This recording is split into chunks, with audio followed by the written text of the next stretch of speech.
বর্তমান সময়ে কন্টেন্ট ক্রিয়েশনের জগতে আমার নিজস্ব জেলা শেরপুরের কিছু হ্যাটার্স আছে আমার, যারা আমার ভালো কাজ কিংবা মানে ভালো কিছু বা আপনার মানে আমার প্রত্যেকটা ভিডিওই মনে হয় তাদের কাছে এতটুকু খারাপ লাগে মানে যেটা বলার মতো না।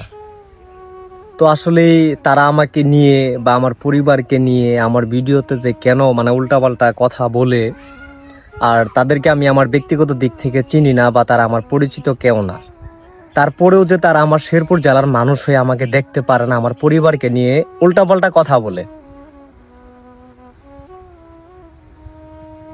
তো আসলে যারা আমাকে ভালোবাসেন, যারা আমার ভিডিওটা দেখতেছেন, তারা বলে যাবেন যে আসলে তারা কেমন বাপ মায়ের সন্তান।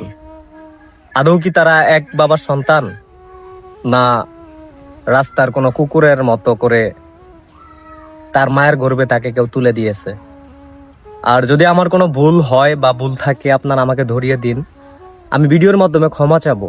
কিন্তু হেতুক যারা আমাকে চিনেন না, জানেন না, আমার কন্টেন্ট নিয়ে যাদের মাথা ব্যথা, আমার কন্টেন্ট নিয়ে যারা আমাকে আমার পরিবার নিয়ে নানান ধরনের অশ্লীলতা গালাগালি করেন, তো সবসময় এতটুকু দোয়া করি আল্লাহ তাদেরকে হেদায়েত দান করুক।